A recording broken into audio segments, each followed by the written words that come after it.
You may or may not recognize this behind me, but I'm not one that likes to throw this away. And it's hard to get a good griddle. This one's been really good, but you can see almost all the Teflon coating's gone. And it does fare, but you know, there's pieces of Teflon, and I've probably used it well beyond its years. So I've decided I want to try a little something. I want to see if we can get this polished, like to an almost mirror finish, and see what kind of a cook surface that polished finish on this aluminum will have.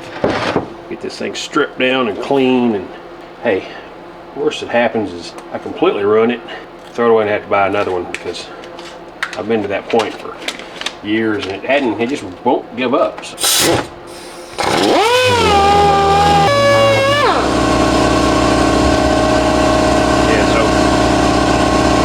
Cheated a little bit, but for the most part I'm back to the 120, and it's starting to flatten out. You can see a couple gouges here. I got a little more aggressive.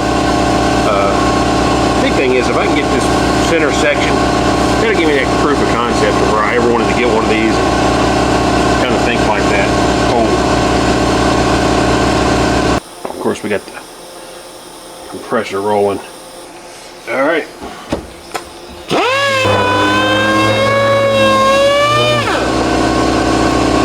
Clean this thing real good.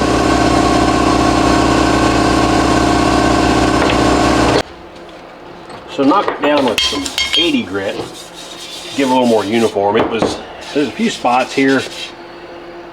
I'm not going to completely get this thing perfect, but I'm going to hit it a little more with the 80, go back to the 120, then the 320, and we'll see how this thing works.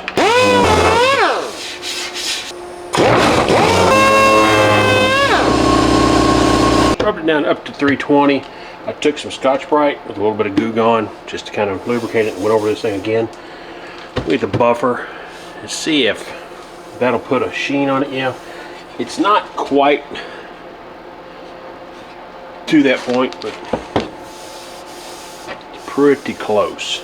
Hitting it with the coarse buff pad, it's about as far as I'm going to go, and I think I'm getting a decent reflection off of it, so it's pretty polished considering what this thing is. Again, I'm not putting extreme amount of effort to get all the corners and all that stuff, so, you know.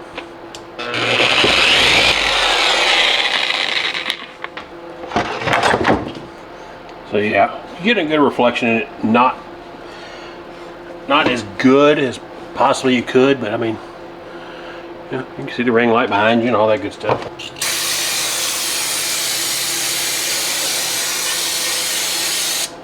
Wipe it all down and try it.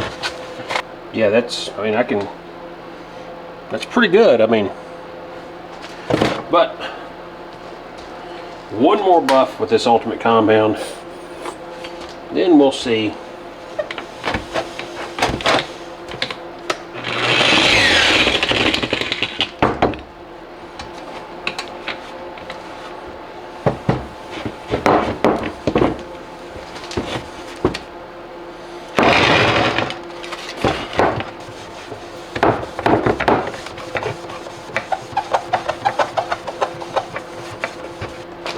Proof of concept.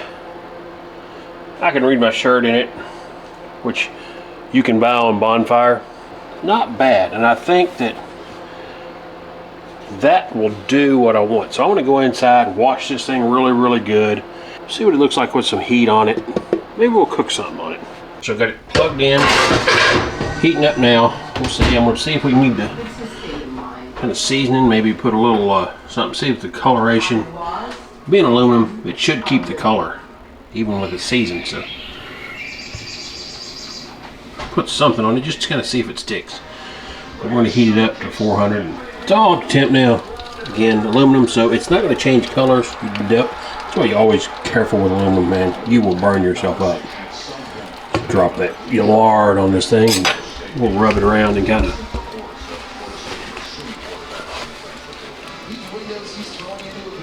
Got a piece of ham here. I'm just going to drop that on after I put that together. Put it on the hot end right here. And I just want to see if it is a non-stick surface of this thing.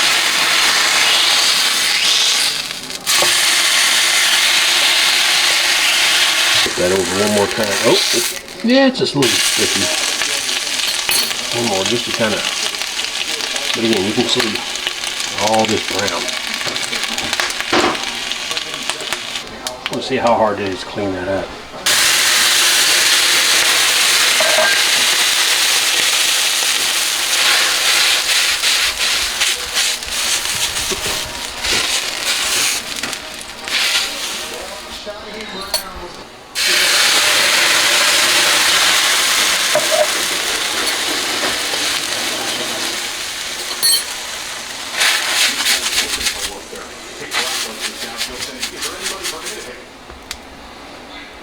Alright, so it'll take a little more to deglaze this edge when I put it on first, but you can see this on the end, man. I've just annihilated that piece of ham.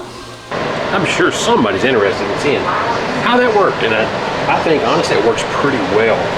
A little slower, a little lower temperature than what it is right here in this area, and that ham was absolutely gliding on that surface. There was nothing there.